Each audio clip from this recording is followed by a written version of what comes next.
The guest speaker for today is Dr. Irfanullah Farooqi. Mr. Farooqi is currently associated with the Department of Sociology in the South Asian University, New Delhi, as an assistant professor.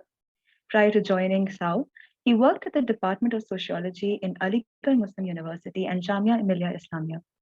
As a result of his MPhil on Faiz Ahmed Faiz and PhD on Muhammad Iqbal, both from the Center for the Study of Social Systems in JNU, he has developed a keen interest in meeting point of sociology, literature, and history. He finds himself inclined towards the South Asian social thought, sociology of literature, and sociology of education and Urdu studies. He's currently interested in university-nation interface, academic freedom, secular religious exchange, media culture dynamics, and questions related to identity. We welcome you, sir. Thank you, Sanjana, for this very generous introduction. I teach a course on South Asian social thought, and where I discuss several luminaries from South Asia, from the beginning of the 19th century all the way till the end of the 20th century. And one of the luminaries, of course, I talk about is Nehru.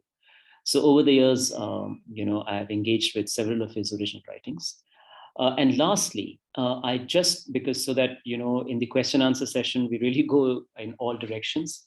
I am not at all, as I said, that this session is about engaging with Nehru strictly in the context of the readings that we have here, right? So I'm not at all, of course, one can discuss those things as well, but, Nehru and the question of the Northeast, Nehru and the question of Kashmir, Nehru and the question of religion, Nehru and the question of Babri Masjid.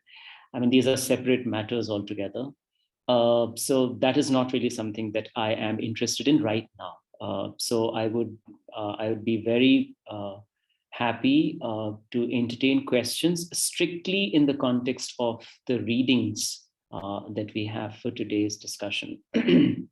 So please don't consider this as a lecture, although it is called a lecture, but I most genuinely consider this as an interaction. It's just that I'll speak for maybe a little longer and others won't speak for that long, but I genuinely think that this is more of a classroom interaction and not really, in a marked sense, a lecture. So having shared these disclaimers, now I think I can perhaps start. So this is, as I said, in the light of some of the reflections, very, very brief reflections that we have, Nehru's reflections on religion, on intolerance, on politics, religion, connection and separation, on communalism, religion, communalism, casteism, and then, of course, on the question of culture.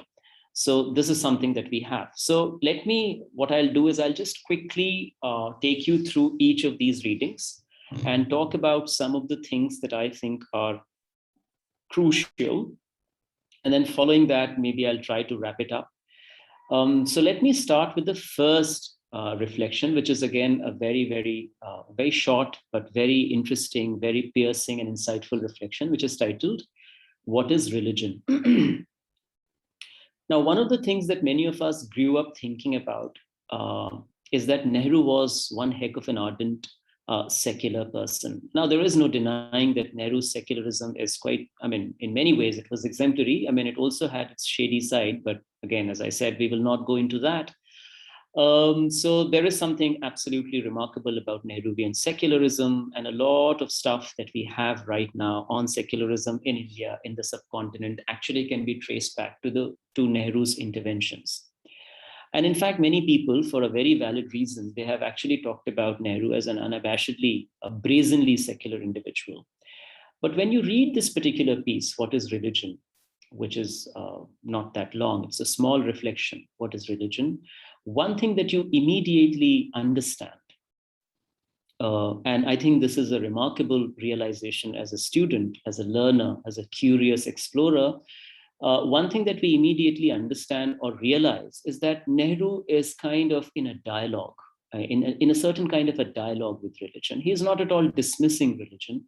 On many occasions, he has dismissed religion. In fact, in these reflections as well, in a very suggestive way, he has dismissed religion. But here in this particular piece, as you go from one paragraph to another, one thing that immediately comes out quite clearly is that Nehru is, I mean, it's such an incredibly dialogic mind. So he is, in a certain sense, developing this dialogue. And if you read this particular reading, there are a couple of things that immediately strike you. There are things that you can immediately consider as, takeaways. So, for instance, Nehru begins with questioning, or let's say asking this very important question: what exactly does religion mean? I mean, all words have certain meaning, and we use them because I mean, we employ them given their meaning. But Nehru then gets on, I mean, he talks about religion and says that if there is one word that has really, really been, a source of all kinds of headache and issues and anxiety and whatnot, it is essentially religion. There is no other word that is as irritating, as annoyingly ambiguous as religion. So there are a variety of meanings. And then what actually makes matters worse is that there is always a certain kind of a subjectivity that is associated with religion. So, I mean, had it been sort of an objective realm, things would have been perhaps much more different. But the problem with religion is, or something that further adds to our concerns, is that on the one, so, I mean, of course, on the one hand, you have a variety of meanings. Everyone is kind of engaging with religion differently. But what really makes it much worse is that everyone has this very strong, marked emotional response that he or she has with religion. Which is why, as Nehru would rightly point out, that an absolutely dispassionate analysis of religion is impossible. You cannot really go ahead with an objective, dispassionate analysis of religion. So, and therefore he proposes, of course, I don't think it's a very intelligent proposition, but anyways, he proposes nonetheless. So he proposes that we should actually go for a word with a more limited meaning. So he recommends that, perhaps ethics or philosophy and something of that sort, that is not as annoying in terms of, that is not as ambiguous or as varied in terms of its meaning. And then he moves on to something which is very interesting, which is that, what exactly does religion mean? So once this bit is taken care of, once he has flagged his concern in terms of myriad meanings and the strong emotional response that people have towards religion, then he moves on to what religion can possibly, what is it that it can possibly mean? And then he talks about religion as inner development, which is a very interesting way of pitching a case for privatization. Privatization not in the globalization Marxism sense, but privatization as in religion as a private affair. I'm sorry, I was actually borrowing from a fantastic work. I should have actually flagged that first.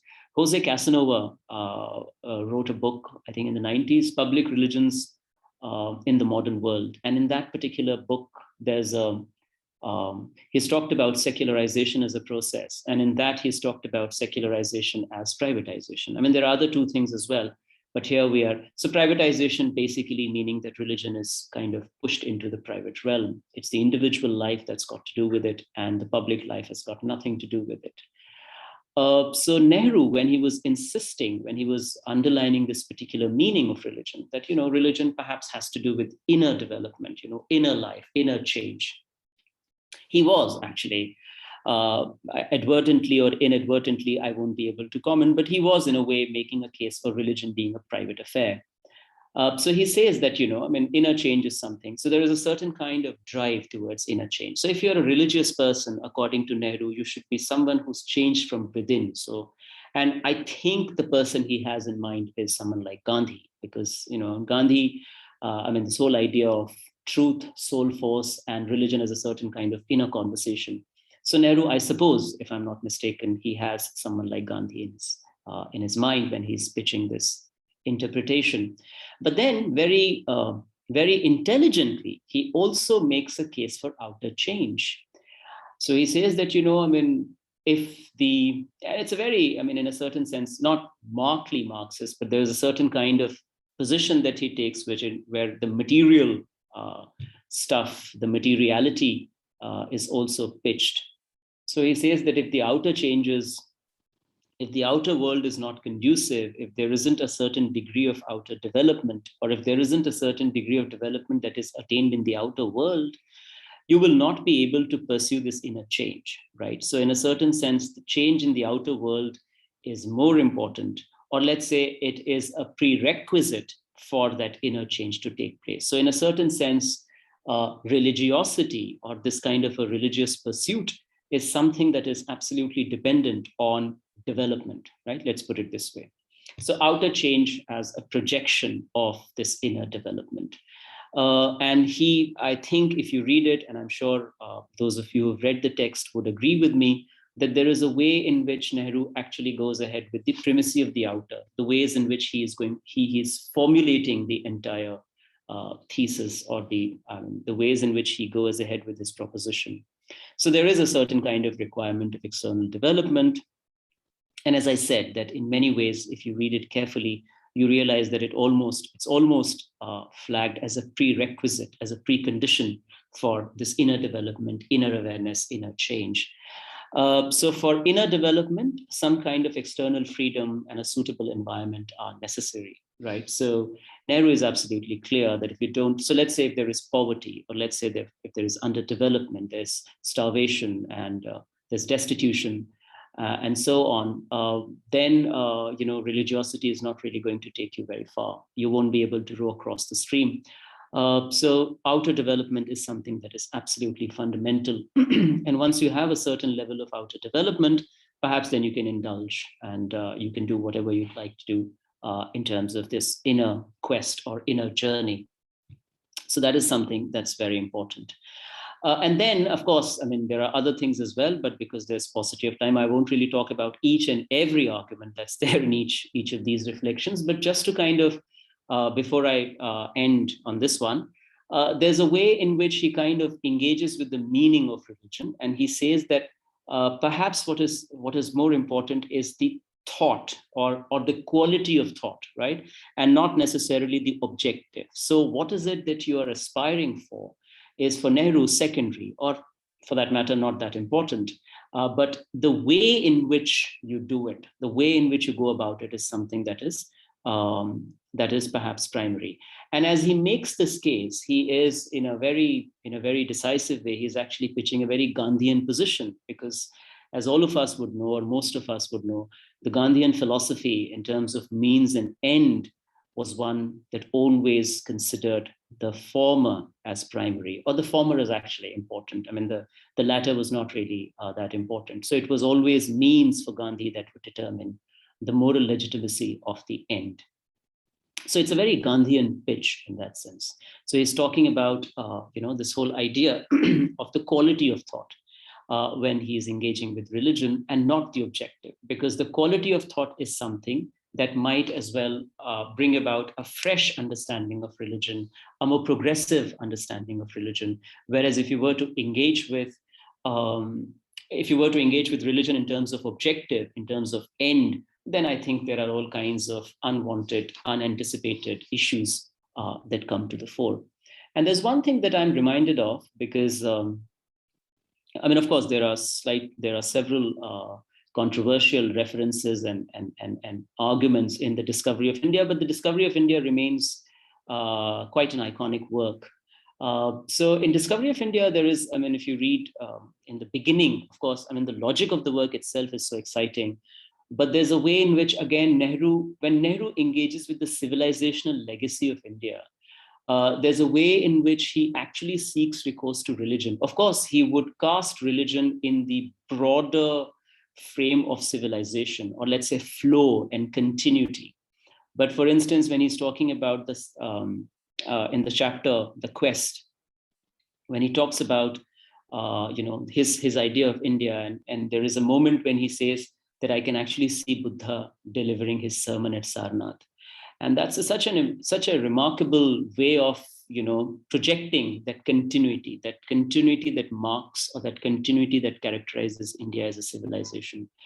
And something that strikes me in that imagery is that there's such a beautiful way in which religion is invoked, because Buddha, of course, Nehru might as well tell us that for him Buddha is not really a religious figure, but Buddha is an extraordinary human being, a fascinating personality, a luminary, a great mind. But of course, we know very well that when you are writing in the subcontinent and you are invoking Buddha, there is, I mean, you can't really escape the religious grasp of that particular reference. So that's what is religion.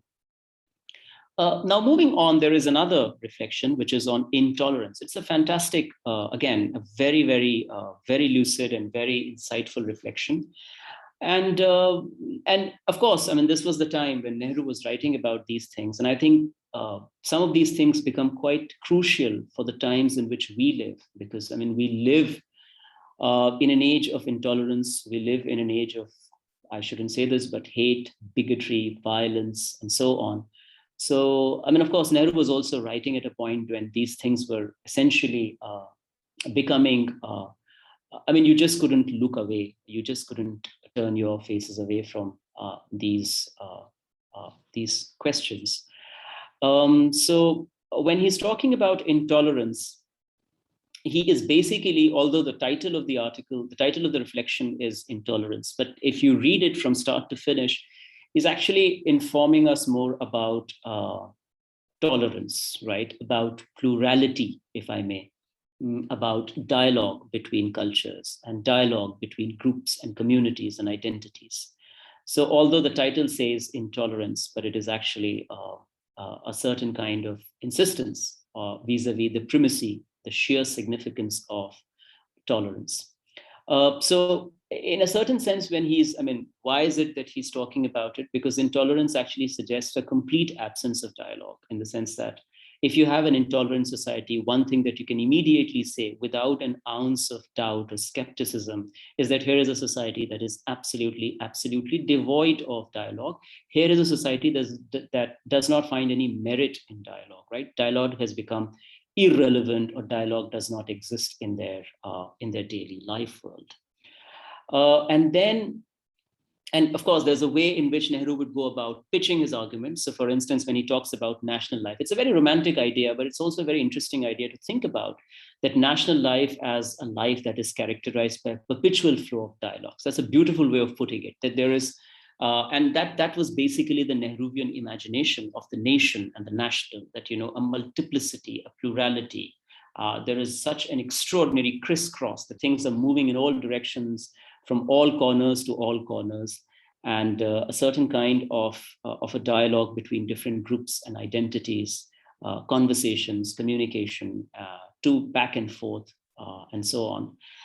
And this is something that he was pointing out when he was talking about intolerance, that, you know, I mean, if you kind of compromise on this, then we essentially become an intolerant nation. And that is something that, of course, he of all the people wouldn't have wanted to happen.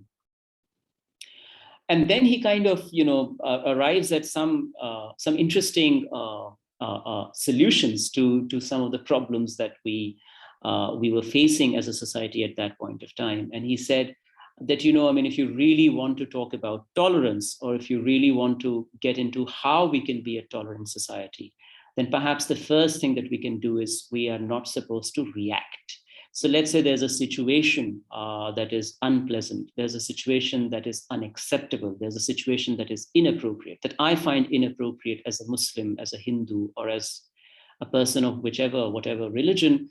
Nehru is of the opinion, Nehru prescribes that I should not react, because according to Nehru, it is reaction that is kind of contributing to all kinds of intolerances that exist in the country. And he, of course, has examples. He has interesting examples to give. He has examples of people playing shank, you know, blowing the shank outside the mosques. And he has examples like Muslims slaughtering the cow. Now, of course, I mean, this is not to kind of question his intention, but I think Nehru is what should I say, is quite mistaken in terms of you know, drawing a certain equivalence here. So these are not necessarily equivalent things. You can't really compare, I mean, due respect to Nehru's imagination and intent, but you can't really compare blowing of shank outside the mosque and slaughtering a cow. of course, these two things are going to lead to very different reaction. And then what we also need to understand is that numbers also play a very important role. So for instance, let's say there's a community that is just 3% of the population, and then there is another community that is, I don't know, 80% of the population. Now to say that you don't react, now 3% people who are 3% will not react in any case. They don't have to read Nehru to not react. But I think it's the responsibility of the majority to take lessons from Nehru, because not reacting in that sense is also an act in terms of self-disciplining. It's also a very self-reflexive, self-introspective, self-disciplining act that you are not going to react. So you have numbers, you have might, you have power, it's your land, as it were. But you will not react. You will let it be. And that will actually lead to a new kind of a social imagination, a new sociality to emerge.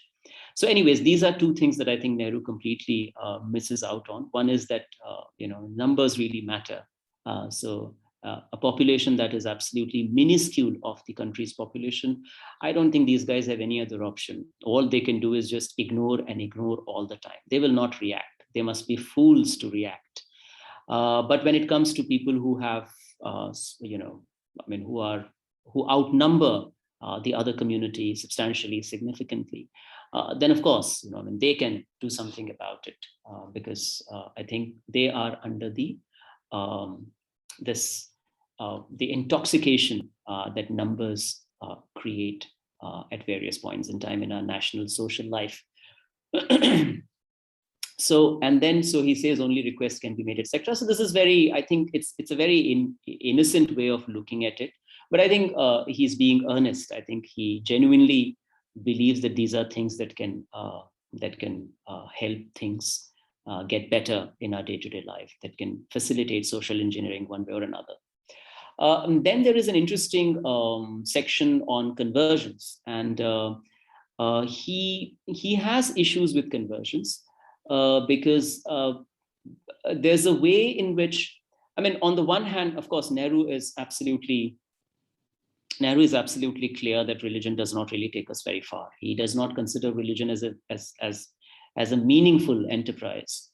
And then conversion, of course, is even more horrible for him, because you not only, so you were in one religion and then now you're going to another religion, which means double ignorance, as it were. But as a statesman, of course, he did not oppose conversion, but he said that, of course, only after a particular age would your act of conversion be considered valid, legitimate, and genuine. And then he also said that given the circumstances, and this is something that he points out, he said that given the circumstances that we are going through, we are a part of, we are situated in India, he says mass conversions actually are not really something that I am in favor of. So mass conversion is because, he essentially wanted a certain kind of rationality to work, to be at work in this act of conversion. So, and the Indian Constitution, by the way, is absolutely clear. I'm sure many of you know way better than I do, that you could start your day as a Muslim and you could be everyone during the day, and you could just come back to Islam towards day end. So you could be a Hindu for a while, you could be a Buddhist, you could be a Christian, and God knows, you could be an atheist, Marxist, and whatnot. And before you hit the bed, you can be a Muslim again. The Constitution has absolutely no issues with that. You could just do this as often as you would like to. But Nehru was actually, on a serious note, Nehru was actually thinking about conversion as something that is a result of inner calling, right? So inner calling. For instance, someone like Dr. B.R. Ambedkar, when Ambedkar is converting to Buddhism, it's an inner calling. It's a very rational, rigorous, it's a result of a fairly robust and rigorous engagement with the institution of religion, and with realizing that Buddhism is offering something that other religions of the subcontinent don't. So Ambedkar's conversion was not just a result of some kind of a whim and fancy. Ambedkar, it was a result of a prolonged study, meditative study of religions, of cultures, and of religious traditions, more importantly. So Nehru says that, when an individual is doing that, it makes sense. But when you have mass conversion, then Nehru perhaps is a bit skeptical because he thinks that, here perhaps it's not to do with that inner calling. It's not to do with that rational, reason-driven, informed a kind of engagement with this moment. So that is that. Now, in relation to politics and religion, he is, again, it's a very interesting, because usually when we talk about secularism, we start with this idea that the political and the religious ought to be separated. Although in India, I mean, of course, the situation right now is slightly tricky, but I think in day-to-day workings as well, there are always exceptions. So in India, you have something called what we call the principal distance doctrine, where, I mean, the distance that is maintained is basically principled. So there are moments when this distance is actually not maintained. And then there are, of course, for the rest of the times, this distance is maintained. So it's principled. And very often we say that politics and religion ought to be separated from each other. They ought to be kept in separate domains. The political is the political and the religious is the religious. And this is, of course, coming from European secularism. But Nehru is also pointing out something that is very interesting. He says that, yes, if you call us secular politicians, and if you call, he's of course talking about the Congress, the idea that Congress's credentials as a political party are secular. And then he says that, whenever, one could be a secular leader, but whenever religion is going to enter into other domains of social life, then sensible politics will have no other option but to enter into those domains and get things sorted. So for instance, if there is casteism, right, if there is communalism, if there is a certain kind of communalization of religious identity, and so on, if religion is entering into social domains it is not supposed to enter into and create issues, create problems, then I think politics, according to Nehru, politics must make an entry, and politics must enter, and politics must do what is required to be done and then get out of it, right? So in that sense, Nehru was quite clear that, and I think it is from there that we actually think of secular politics as not necessarily something that's to do with just religion. So for instance, if you are, and this is something that I've said earlier as well, that if you look at the whole, although it's a very tricky, I do agree that it's a very, very tricky question, the Sabrimala question. But if you think about the Sabrimala question, the quest, if you're making a case that women should enter the temple, or if you're making the case that women should have these rights and these rights, these are all secular attempts. These are all secular interventions. So secular interventions are not just about religion. Secular interventions actually address domination that is carried out in the name of religion. Now, this domination could be between religions, so one religion dominating another religion. And this domination could also be within a particular religious community, which is what we call intra-religious domination. So for instance, in the case of untouchability, one could say it is intra-religious domination. And in a typical communal episode, it is about inter-religious domination. So Nehru was saying that, if any of this is happening, then what we will have to do is we will have to get into it and do the required. And then there is a letter that he's written to Gandhi, and this is written in the 1930s. What has happened is, some of you might be aware of this, that Gandhi and Ambedkar had a very, very intense debate. I wouldn't call it a debate. I think Ambedkar was always right in this particular exchange. Gandhi was just being stubborn. And Gandhi was a stubborn man.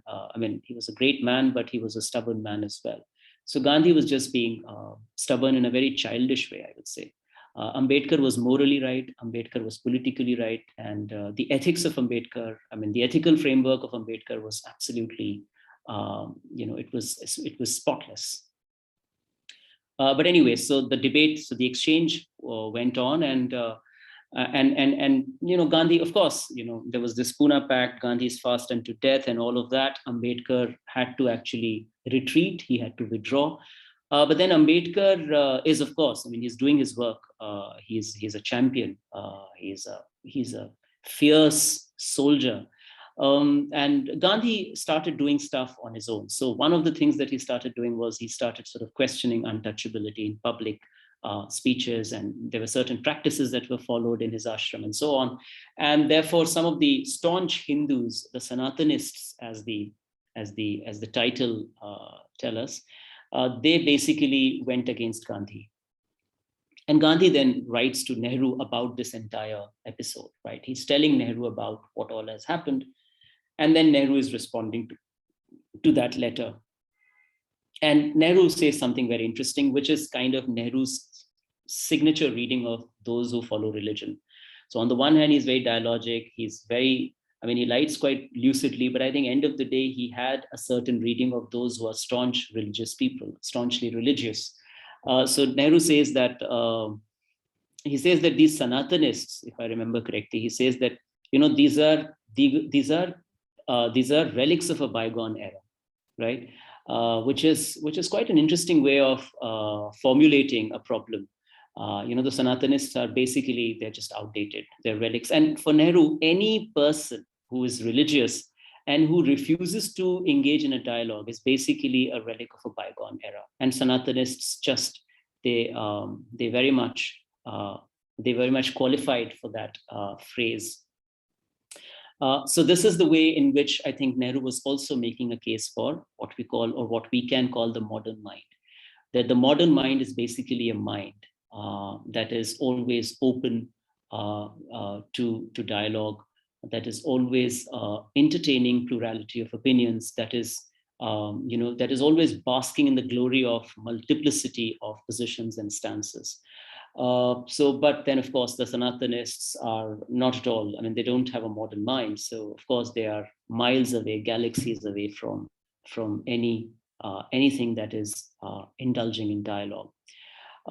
Then there is one more thing that I want to quickly flag before you, because I think it's a very important formulation. In this particular letter, there's a moment when Nehru says, he tells Gandhi, he says that what we for a very long time were considering tolerance was basically not tolerance. He says that it was indifference. And I think that's a brilliant way of putting it.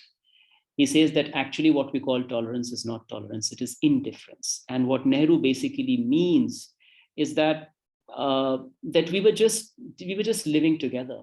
And just because we were living together, it does not mean, or it does not imply that we will stand for each other when the situation demands. He says that people were just living next to each other, but that does not really make us a tolerant society. And he says that we thought we were tolerant, but actually we've been indifferent, in the sense that it doesn't really matter. There's absolutely no intent on my part to kind of understand the other religion, their customs, their traditions. This is something that is so utterly missing in Indian social life.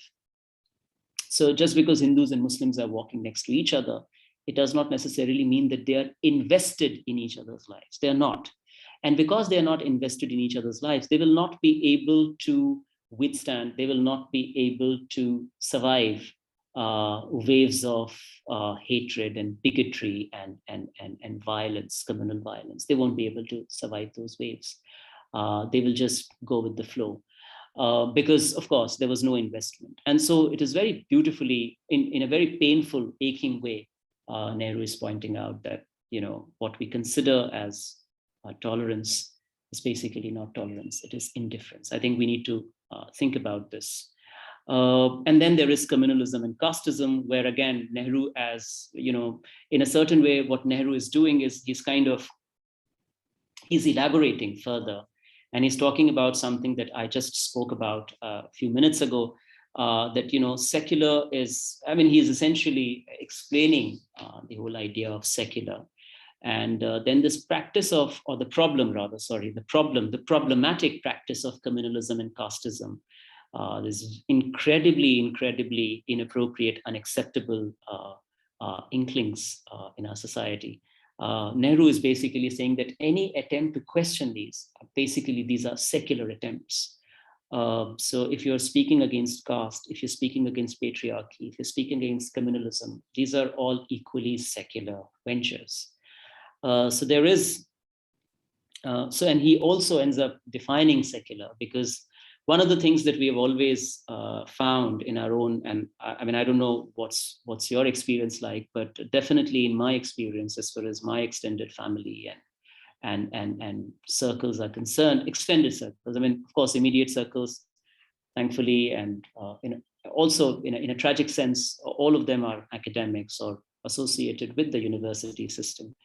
But when it comes to extended family, there's a very strange way in which they engage with what it means to be secular. So secular in general, people think that being secular is being anti-religion or being distanced from religion. Let's not say anti-religion, but let's say distant from religion. And I give this example all the time, that if you're not offering your prayers on time, if you are a little irregular vis-a-vis your religious rituals, immediately your elderly relatives might say that you've become too secular, which is a very shallow and misplaced understanding of secularism. I mean, secularism, of course, does not necessarily mean that you have to offer prayers all the time, or that's completely your call and your choice. But there's a way in which secularism ought to be understood in terms of how it engages with religion and religiosity or religious belonging.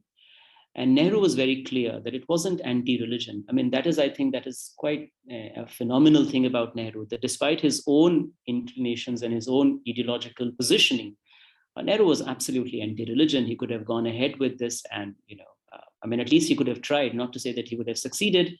But he did not even do that. I mean, he actually went ahead and did something that he knew was sentimentally very, very close to India as a country, as a people, as a nation. So for him, he was absolutely clear always that secularism is not about discouraging religion, but secularism was more about freedom and fair play. So it's actually freedom for all religions, right? And freedom for all religions and the state's protection for all religions and so on. And in that sense, secularism was something that was guaranteeing equality in a certain sense. It was guaranteeing social and political equality in a very, very nuanced and intricate way. So that is something that's there in communalism and casteism. Again, he talks about conversion and mass conversion, and he has a certain position in relation to conversion. And I think something that we can perhaps think about as we discuss this whole idea of conversion is that I mean, you can say that, an individual is basically moving from religion A to religion B. So let's say someone is a Hindu, someone is a Muslim and becomes a Christian. So one could simply say that, well, all right, I mean, you are moving from one religion to another, but it is not as much about the person's act. It is about the perception of the act, how it is received. So for instance, if I'm part of religion A and I embrace religion B, it is not about what I am doing. I mean, I can just do whatever the heck I want to do. What is important is that how, in what ways my act is perceived by different communities in the society. So suddenly what happens is that community A, religious community A, it becomes inferior, and religious community B becomes superior, because I'm going to religion B because I think that religion B is better. Right? That's the reason why I have decided to kind of to convert. Just to kind of, I'm just going towards wrapping up. Then there's secular state, which is about, I think Nehru, in addition to talking about, what a secular state is committed towards and what is secularism, what Nehru basically gets into is that what exactly is the nature of national life when we're talking about India. And Nehru is quite clear that if you're talking about national integration, if that is something that really concerns you, then one of the things that you must be loyal to, or let's say you should have an unconditional commitment to, is secularism. Because without secularism, you will not be able to bring about the kind of national integration you must in India, right? So that is something that we have there. Lastly, there's just there is another file that was shared, which is what is culture. Now, what is culture is basically a lecture that Nehru delivered when he was, this was, I think, in 1950, I suppose. Yeah. So this was in 1950. And those of you who are in Delhi, if you go to ITO, There's an institution there. There's a building there which is called ICCR, Indian Council for Cultural Relations. So in April 1950, I think the foundation stone was laid down, and that's where Nehru was. And Nehru basically spoke on that occasion. And this speech is then is recorded, and the title of the speech is "What is Culture?" It's a fantastic reflection. It's a very, very interesting reflection, and I keep going back to this reflection all the time because I think it has some very important things to tell us. And it also tells us about the ways in which Nehru was engaging with the idea of culture. So in this particular piece, there are just 2-3 things that I want to quickly draw your attention to. So Nehru is, I think, the most important bit in this particular piece has to do with how he defines a great culture, right? A great culture. I would use the word great here. So, for instance, he says that cultures, and he's talking about the experiment, the European experience, right? How culture was kind of forcefully pushed in different directions and in different corners of society. Now he says that you have to have 2 things in a culture. One is that a culture has to have a certain depth. So if your culture doesn't have the required, desired depth, then what will happen is that just absolutely not so consequential changes will also have decisive effect on your culture, right? So if it doesn't have its roots intact, if it does not have that required depth, then it will change all the time. It will not really have a foundation. So Nehru is basically making a case for a foundation. But then Nehru is also telling us that it is not just the depth that is going to do the job. Because if it is just depth, then there is a problem. If it is only roots and roots and roots, then there is a serious problem, because then what will happen is that you are not going to change. You will think that your culture is the final word. And that's a disaster when it comes to a national life. So Nehru says that no, just depth will not do. So Nehru introduces another dimension that complements, in fact, that is very crucial to understanding a culture as a great culture. And he talks about dynamism. So he says that a great culture is basically a culture that ends up striking the right balance between depth on the one hand and dynamism on the other hand. It is very important to have the right balance of depth and dynamism. If you have more depth and no dynamism or little dynamism, problems. If you only have dynamism, then there are also problems, because you also have to have a certain foundation. You have to have a set of principles to go back to. So depth and dynamism is something that is very important. The other thing, and I think with this I might as well just end, is that Nehru, I think, in very beautiful ways, he makes a case for understanding. And I think one of the great things about understanding, and this is something that we get to know when you read great pieces of literature, one of the great things about understanding is that it's always an ongoing process. Understanding, there is no finality to understanding. You are always understanding, and understanding essentially implies a certain change. So for instance, if you've understood something, then what it implies is that you will be a changed person. So if you've understood climate change, then I suppose in your day-to-day life, there must be some difference that understanding brings about. I mean, of course, we could be experts on climate change. We could write lovely answers on climate change. We could give endless talks on climate change. But if we have understood climate change as a problem, as a crisis, and similarly, if we have understood patriarchy, if we have understood casteism, if we have understood communalism, racism, and all kinds of problems that perpetuate violence one way or another, then I suppose in our daily lives, there is some change that happens as a result of that understanding. And more importantly, because, and as I said, that, you are constantly understanding patriarchy in newer ways. There is absolutely no finality to it. So it's a process that is perpetually unfolding, right? There's a suggestive infinity to it, right? It is constantly going on and on and on. And therefore, if you have that openness towards understanding, then you will always be someone who would love multiplicity, plurality, differences of opinion, and so on. Because Nehru, in this particular piece, Nehru actually makes a case for understanding when he's talking about culture. In fact, one of the things that he talks about in relation to culture is that, a great culture, or a great culture, I would say, again, is about understanding the other, right? And if you haven't understood the other, then you have failed in terms of culture, right? You failed in terms of course, you failed as part of the species, but you've definitely failed in terms of what culture dictates, or what culture demands from us. So that is something that I think is very, very crucial. So just to kind of, if I were to wrap it up, I would say that when we read these reflections, of course, as I said in the beginning, this is not to say that these reflections present a kind of a holistic picture of Nehru's understanding of religion, of secularism, of culture, identity, and inter-community issues, and so on.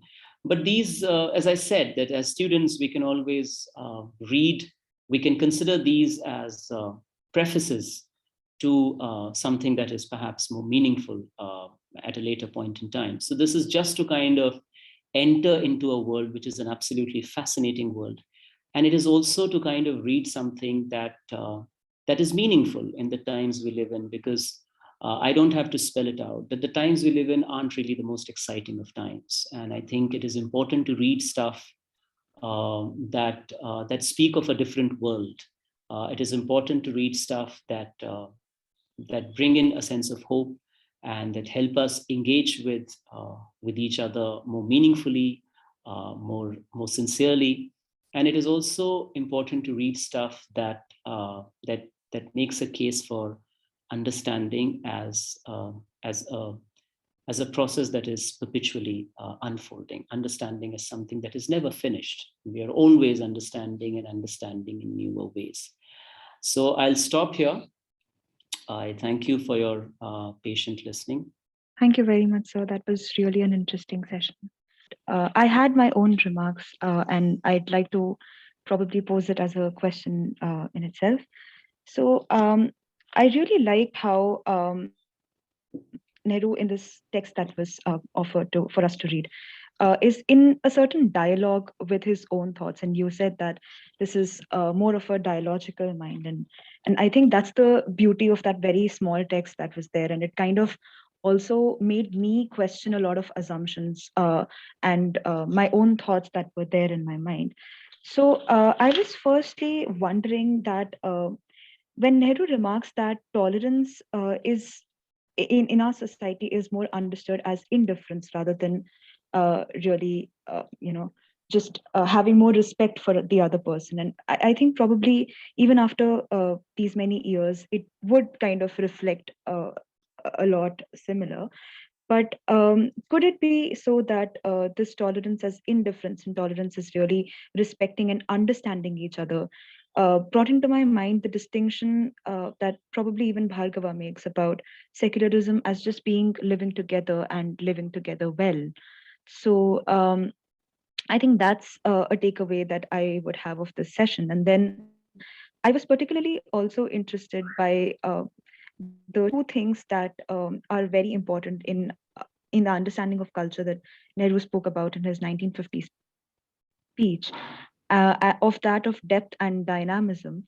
And I was just wondering if we had to draw this conversation between both the readings that had been offered, and since this was a reading-based lecture, so when indifference is understood as, when tolerance is understood as indifference, would it be um, right to extend this thought that probably Nehru has an understanding of tolerance as not only being the respect for one another, but also genuinely understanding each other and forming a deeper human connection. So this idea of inner development that he talks about is probably a lot more interrelational than a very individualistic understanding that modernity has posed for us. Uh, yes, I mean, I don't necessarily have to respond to these. I think Yeah. we happen to be pretty much on the same page. But as I said, that I have, and this is just a confession to make, that I would any opportunity that I am given to speak uh, to uh, to others, I try and make use of that opportunity by recommending something that brings home a case for understanding, a case for tolerance. I mean, tolerance perhaps is not the right word. I mean, it just, the dictionary usage of tolerance is so irritating that it doesn't really work, given what we are essentially trying to arrive at. And I mean, that's the only way in which we can do something about the times we live in. So yes, absolutely, Nehru is making a case for deeper understanding. And just to conclude, the most difficult thing to do is to understand. And I mean, this is something, so the greatest novels of human civilization from start to finish basically tell you that how difficult it is to understand. You just see that the characters are just not able to get it. And you go all the way from page number 1 till page number 983. And the entire novel is foundationally about what all it takes to understand. So it's not easy. I mean, in classrooms, you always ask this, have you understood this? That's a silly thing that's such a demeaning way of putting it. People don't, I mean, we don't, I'm sorry, I shouldn't say people, but we don't understand. It's a lifelong process. And I think the violence of death basically is about the fact that it cuts short the process of understanding. So we are constantly trying to understand things. And these days, unfortunately, the culture that we are a part of, it kind of suggests that there are quick ways of, quick best practices, 5 ways of doing this, 6 steps to this. It's a joke, it's a mockery. I mean, something that requires an investment of a lifetime, or requires eternity for that matter, is just pitched as a 5-minute venture, which I think is uncommonly violent. So I think as students, as co-learners, this is something that we can perhaps engage with, that it's not easy to understand. But then, I mean, what's the point if we get into things that are easy? I mean, I think that's the whole idea behind reading, writing, discussing, deliberating. We are heading towards difficult terrains, and all prepared. So yes, I mean, that's what I would say. Nehru is definitely making a case for something very difficult. But as I said in the beginning, I'll say again, this is not to glorify the man. I think the man actually has to account for a great deal. There's a lot of, for the lack of a better word, there's a lot of blood on his hands. But as I said, that this is just about a set of readings that I think are very meaningful in the times we live in. And particularly in a time when Nehru bashing is quite an in thing. So I think, for a change, we can just go against the grain and do something exciting. Thank you, all of you, for a very patient and a very cordial listening, as it were. Thank you very much.